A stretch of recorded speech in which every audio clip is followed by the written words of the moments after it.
Hello everyone, so today I want to show you guys my first ever handgun that I've purchased a few years ago. It's a Smith Wesson M&P 9L, which I think was a police model. I got it from a Bud's gun shop online and had it shipped to my local firearms dealer, and I had to wait for a couple weeks to get it because back then I do not have a concealed weapons license, and now I do. So with this gun, I've already went to the range a few times, not a few times, quite a few times. Shot probably around 1,000 to 2,000 rounds through this gun. The 9L, I think it's their extended length version, 5.25 inches of the barrel, which I think it's the same as their performance center version of the firearms that they are now offering. And when I bought it, I actually immediately had my trigger assembly replaced because the original trigger is not very comfortable to use, and after I used it the first few times at the range, I actually had a blister on my finger from the original trigger, and I had it replaced with the Epix. I think that was the competition trigger assembly, with a fairly light spring pull. By the way, the gun is empty with no magazines in the chamber. Okay, take a look. Hard to pull, but pull out just to make sure it's safe. Okay, so yep, and I have the Apex trigger installed because the original one is really horrible, and this one is very comfortable. It have a two parts. I can't remember if the original one have one too. Yes, the original one had a different design, but of a safety trigger. But this one have this kind of a safety trigger, which you have to press it to fire to pull the trigger. If you don't press it, like, you would never be able to pull the trigger by accident.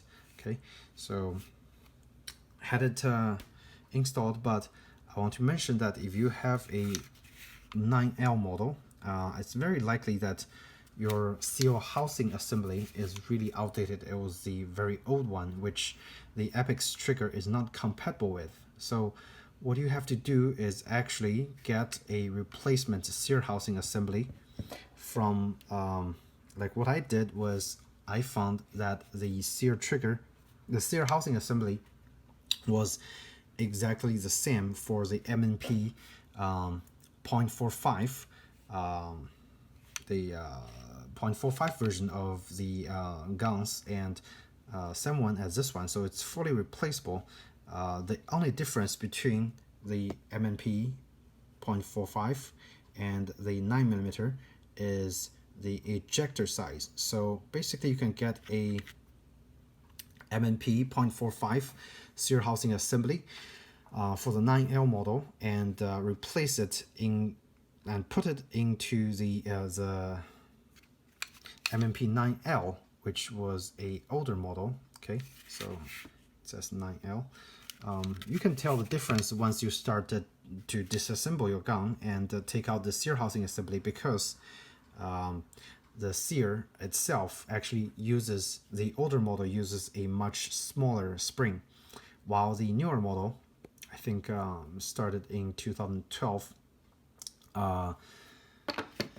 have a much heftier, much larger diameter spring. So in order to use the Apex with your 9L, you have to have the newer Sear Housing Assembly with the new spring.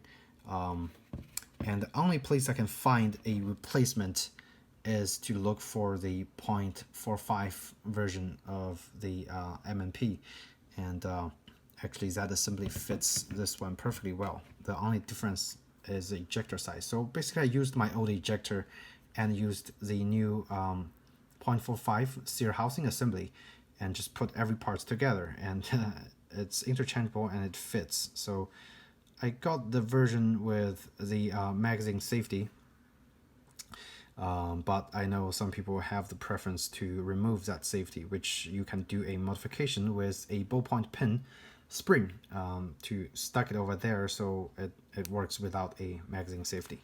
Okay, but that's one thing I want to point out, because I know probably some people are wondering how do I put the apex trigger on the M&P 9L model, and that's how I did it with a different Sear Housing Assembly from the 0.45 model of the M&Ps.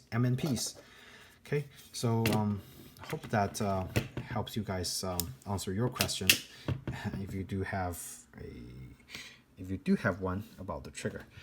Now the entire trigger replacement process is actually very straightforward. You just disassemble the gun, take the searing out. Of course, if you have the old searing, replaced with the new one, and make sure the ejector you use is correct for the 9mm, and you're all set. I believe it have about 5-pound pull. This is not the super competition one, which I had a really light, like 2 pound or like 2.5 pound trigger pull, only because I think that's a little bit too unsafe to use either on the range or like even for home defense. Definitely not for home defense with that light trigger. But yeah, this is a quick overview of the M&P 9L. It's a beautiful gun. The reason I got the 9L instead of the Glock back then is because I really love the design of this serration over here. It's wavy and it's contemporary. With the Glock, it's like, I mean, I have a Glock 43 that I did a review on before, but if you can see the Glock 43, I really don't like the look of the Sear. It's just horrible. I mean, it's functional, but it's ugly. While this thing, it's a beauty. And I absolutely love this gun. It's super accurate on the range. My wife also enjoys this gun because it have very little recoil, because it have a quite long barrel and it's hefty. When you shoot, you can do continuous shooting fairly well with a nice accuracy. So the downside is, of course, I can't carry this because it's just way too long and too big for concealed carry. But otherwise, excellent gun for range use and general home defense. So love the M&Ps. If you guys have any questions about this 9L model, definitely feel free to ask me in the comment section. Otherwise, I hope you find this video helpful. By the way, those grips, it's skateboard tapes they use to